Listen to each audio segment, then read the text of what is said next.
Welcome back guys to the Subclass PVP build, this time basically a Magicka Sorcerer with 2 Sorcerer skill lines, Storm Calling and Deadly Summoning, combined with the, in my opinion, most overpowered one, the Assassination Nightblade skill tree. Again, a full range setup with an insane amount of burst damage, good survivability and enough sustain. Let's get started with some changes and adjustments. First one is about the Sorcerer shield, Hardened Ward. They completely removed the burst here. In the patch notes it says that the healing got added only with a pet active. Tested it, doesn't work, false information here I guess. The missing here is a big deal as solo player, so that's why I'm using the other morph, Regenerative Ward, with a small burst here, around 1 to 2k-ish. Not huge, but still worth to use as 1vx player. And provides extra magic and stamina recovery with Mana Intellect and Mana Endurance. In group play with enough healing, Hardened Ward should be still the better choice. Next up is about the change of the passive Deadly Protection. It delivers flat 5% damage mitigation with an active Deadly Summoning ability instead of 20% health and stamina recovery. A buff for this specific setup, since I'm not using Dark Conversion anyways, stamina sustain is Gucci.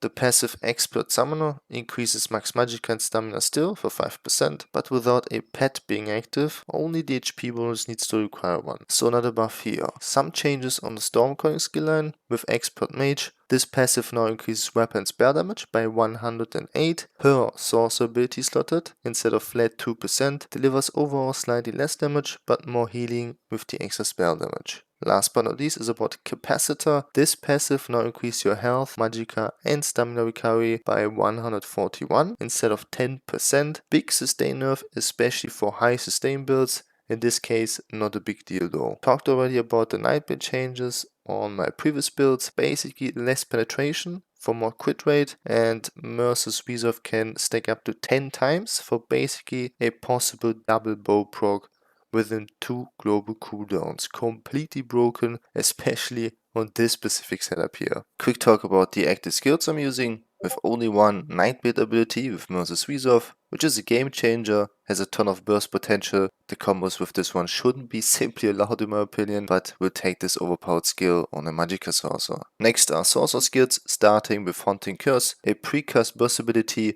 It delivers the extra delayed burst damage we need. Without this one, the whole burst damage rotation would be less effective. Streak for mobility and is unblockable and undodgeable stun, as damage ultimate energy overload still.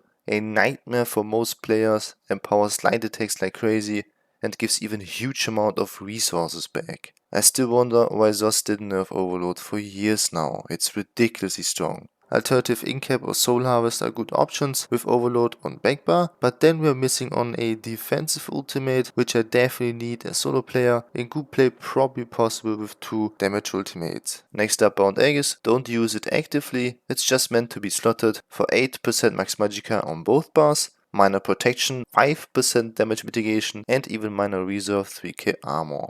Regen Ward, like I said, for the extra small burst heal. Crit Surge for the spell damage buff and extra passive healing when we do critical damage, really helpful. And last but not least, Hurricane, our resistance buff for major reserve 6k armor. Extra movement speed with Mana Expedition 15% and deals even some melee physical damage. The remaining skills are Calm Hunter on frontbar for major savagery, 12% crit rate. Keep in mind with the Assassination skill line we also have access to minor savagery, 6% weapon crit, also gives Mana Berserk by dealing crit damage to a flanked opponent, and extra spell damage just slotted with the fighter skill passive Slayer. On top it can detect cloaked opponents in melee range. Stamina sustain is great, so you can use this one actively if needed. As spam is Shocking Soul, make sure to use the Shock Focus script. Thanks to the Storm Calling passive energized, it gets empowered by 5% flat. Flame damage would be only better against vampires. Signature script, you know this one. Anchorite's Cruelty, the Oblivion damage dot deals quite good amount of extra dot damage. As FX script, Major Breach for 6k penetration. For non-scribing users, go with Crushing Shock and D-slot Hurricane for Elisas, and use Mighty Shudan as monster set for the resistance buff. Slightly less damage, but works perfectly fine too, so no excuses here. Resolving Vigor is powerful healing over time. Don't deslot this one for any Magicka based hot like Rapid Regen. We need the Magicka for the other skills. Vigor is anyways way stronger. Last but not least, recently probably my favorite defensive ultimate, the Resto one, Life Giver. Delivers almost immortality for a few seconds. Super cheap and super strong ultimate, worth to slot a restoration stuff for it. Keep in mind, it automatically uses 3 other skills with, in this case, Rapid Regeneration, Blessing of Protection and Healing Ward. For the most amount of self heal, use these morphs here. In group play I would recommend Radiant Regeneration, Combo Prayer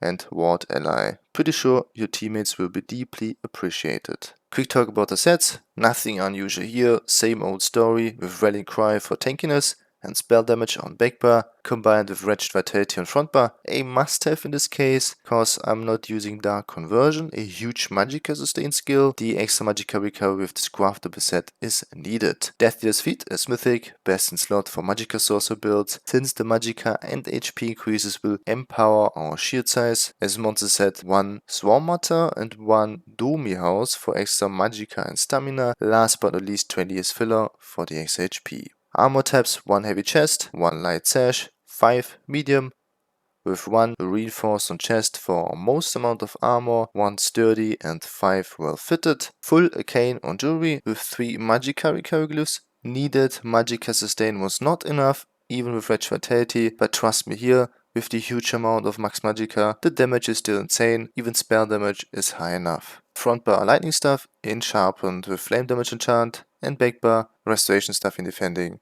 with this Escapist Poison. Raise Stammer for the extra spell damage, flame resistance, max Magicka and stamina. Second best choice should be High Elf, third best option Breton for the cost reduction. Mundus the Mage obviously for 2k max Magicka. Arteo Picketfish Bowl as buff food gives the most amount of HP and max Magicka. However, it's only worth a Stammer as High Elf for Breton you need the extra stamina of Sugar Skulls. Vamp stage 3 for the Undeath passive up to 15% damage mitigation. Attribute points, everything into Magicka. Like this image worth 43k Magicka without even the feed stacks. Potion, the normal Tricer Potion, or against the Nightblades, the Detection Potion with the immunities, Death Detection and Magicka. Blue CP is pretty basic with Deadly Aim, Warful Strikes, Weapons Expert and Duelist Rebuff, Pays Refuge, Sustain by Suffering, Bastion and Survival Instincts. Prebuff Rotation, starting off with Crit Surge for the spell damage buff, followed by Hurricane for 6k armor, Regen Ward as damage shield and sustain shortly before engaging, Vigor as heal. Make sure to keep them up, especially in combat if needed. Damage Rotation, pretty similar to the common Magsorc burst combo. Instead of using Crystal Fragment, we replaced it for Merciless Resolve. Talking about it, start this combo with at least 2 Merciless Resolve stacks, start activating Overload, in best case with 500 ulti points, apply Haunting Curse into Shocking Sword twice, followed by a bow proc into Streak.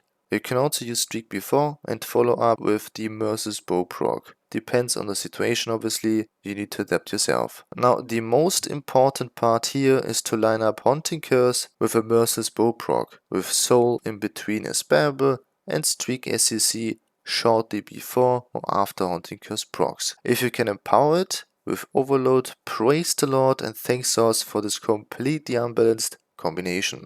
Last is about some defensive tips. Starting with the most obvious one, Regen Ward. Keep this shield up during combat if needed, it's one of our main survivability skills. I wouldn't just simply spam it, try to always implement a roll dodge before, helps to avoid most incoming damage. In general, use these 5 well fitted pieces we have wisely. I rarely block with 1 sturdy piece. Same stuff counts for Vigor, our main heal. Roll dodge before using this ability, reapply it under pressure every 5 to 7 seconds. If it's not needed, don't even waste your global cooldown for something defensive in general. A streak is not only meant to build some distance, it is also an AoE stun. Use it defensively, especially in 1-make situations. Position yourself properly and streak through multiple targets can help a lot to get out of a tricky situation. Our defensive ultimate Life Giver is a lifesaver in extreme hectic fights. Don't consider to save your ulti points for Overload, rather activate it before dying. Pretty obvious Magsorc playstyle in general, no big changes here. Keep your distance as full range setup, shield and heal up if needed, use streak to build some distance and as a stun, and roll dodge regularly in between abilities, even in an offensive situation. That's it with another Subclass PVP build. Thanks for watching, have a nice day and I'll see you guys in the next one. Peace.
fuck this shit, I'm out.